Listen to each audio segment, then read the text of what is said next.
reading from the Holy Gospel according to Mark. Glory to you, O Lord. When Jesus had crossed again in the boat to the other side, a large crowd gathered around him, and he stayed close to the sea. One of the synagogue officials named Jairus came forward. Seeking him, he fell at his feet and pleaded earnestly with him, saying, "My daughter is at the point of death. Please come lay your hands on her, that she may get well and live." He went off with him, and the large crowd followed him and pressed upon him. There was a woman afflicted with hemorrhages for 12 years. She had suffered greatly at the hands of many doctors and had spent all that she had. Yet she was not helped, but only grew worse. She had heard about Jesus and came up and behind him in the crowd and touched his cloak. She said, "If I but touch his clothes, I shall be cured." Immediately her flow of blood dried up. She felt in her body that she was healed of her affliction. Jesus, aware at once that power had gone out from him, turned around to the crowd and asked, "Who has touched my clothes?" But his disciples said to Jesus, "You see how the crowd is pressing upon you, and yet you ask, 'Who touched me?'" And he looked around to see who had done it. The woman, realizing what had happened to her, approached in fear and trembling. She fell down before Jesus and told him the whole truth. He said to her, "Daughter, your faith has saved you. Go in peace and be cured of your affliction." While he was still speaking, people from the synagogue official's house arrived and said, "Your daughter has died. Why trouble the teacher any longer?" Disregarding the message that was reported, Jesus said to the synagogue official, "Do not be afraid, just have faith." He did not allow anyone to accompany him inside except Peter, James, and John, the brother of James. When they arrived at the house of the synagogue official, he caught sight of a commotion, people weeping and wailing loudly. So he went in and said to them, "Why the commotion and weeping? The child is not dead, but asleep." And then they ridiculed him. Then he put them all out, and he took along the child's father and mother and those who were with him, and entered the room where the child was. He took the child by the hand and said to her, "Talitha kum," which means, "Little girl, I say to you, arise." The girl, a child of 12, arose immediately and walked around. At that, they were utterly astounded. He gave strict orders that no one should know this, and said that she should be given something to eat. The Gospel of the Lord. Praise to you, Lord Jesus Christ. Pasasalamat. Nagpapasalamat ba tayo sa biyaya ng buhay? O dahil sa pandemya, ang ating maririnig karaniwan, reklamo, galit, mga tanong sa Diyos, bakit mo kami pinabayaan? Bakit mo hinayaang mangyari ang pandemic na ito? Bakit ang daming namamatay, ang daming nagkakasakit, ang daming lalong nahihirapan sa kanilang buhay? Naghihirap na nga, nadagdagan pa ng kabigatan, lalong naghirap. Hindi man tayo patay physically, but most of us, or there are lots of us that are morally and spiritually dead. Patay sa ating moral na pamumuhay at sa ating espiritualidad. nagpupunta tayo dito para dapat magpasalamat sa Diyos. Kaya nga't ang Eucharistia ay isang napakataas na panalangin, pasasalamat para sa ating mga Katoliko. Pero ano ang nangyayari? Reklamo pa din. Pintas dito, pintas doon. Kung may nakitang pagkakamali, ay magtatawanan, matutuwa dahil nagkamali. Pero ang isang taong may malasakit sa buhay pananampalataya ng kanyang kapwa ay mayroong layunin. Layunin iwasto ang pagkakamali dahil may pagmamalasakit sa diwa ng pag-ibig. Ganoon ang pagkakaiba ng mga taong ang nakikita lamang ay yung kamalian ng kanilang kapwa. Tuwang-tuwa sila na sabihing nagkamali ka na naman. Pero ang isang taong nangangaral, ang isang taong mayroong malasakit, ay iwinawasto para ang buhay mo ay hindi manatili sa kadiliman.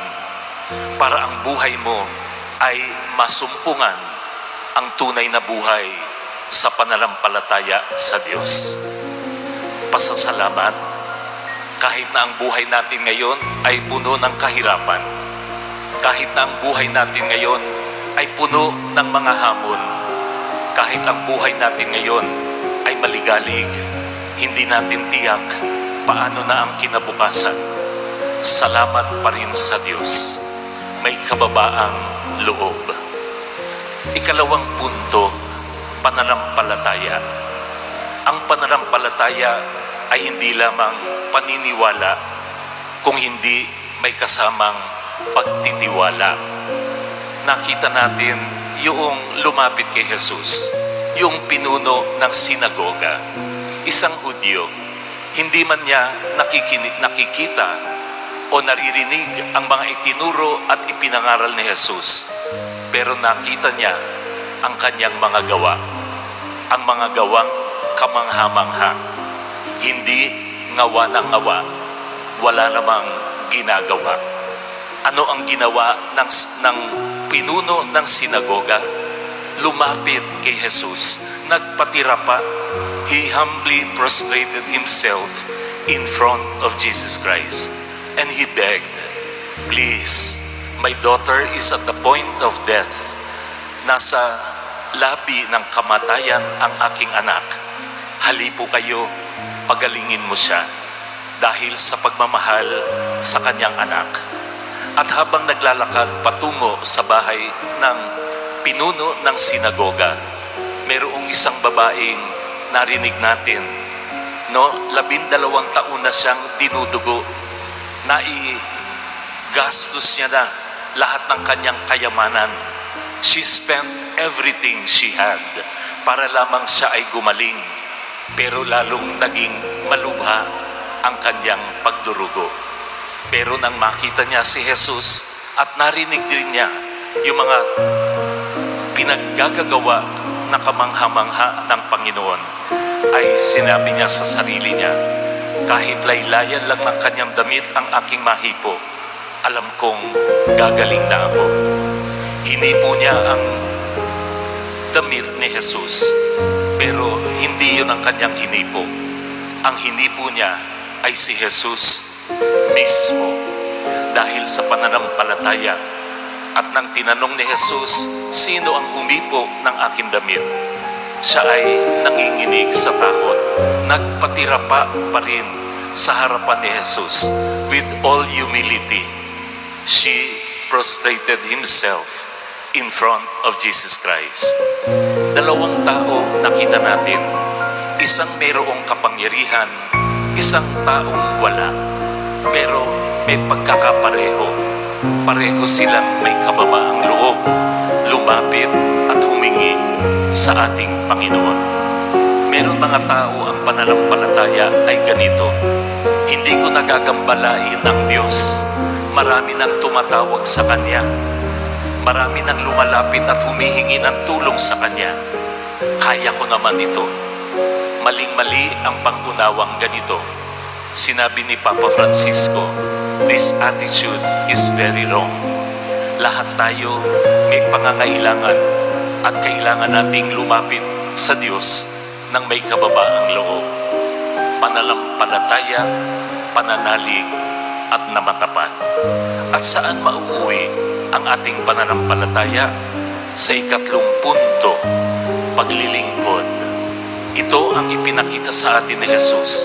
Naglingkod siya sa mayayaman, sa mga may sinabi sa lipunan, pati na sa mga aba, sa mga walang kwenta na itinuturing na wala ng lipunan. Lahat sila pinaglingkuran ni Jesus. Sa buhay natin, lahat po tayo mayroong kapangyarihan. Kapangyarihan maglingkod, kapangyarihang umunawa, kapangyarihan magmahal, kapangyarihan na ang ating pananampalatayang na binigay ng Diyos sa atin ay ibahagi sa ating kapwa. Yung kapangyarihan na yon, kadalasan ginagamit natin sa ibang pamamaraan para sa ating sariling kapakanan. Ngunit kung ang kapangyarihang niyan, kapangyarihang umibig, kapangyarihang magpatawad, kapangyarihang umunawa, kapangyarihang maglingkod, kahit na sino, dakila man o aba, tayo ay tatawaging tunay na Kristiyano. Amen.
Every single day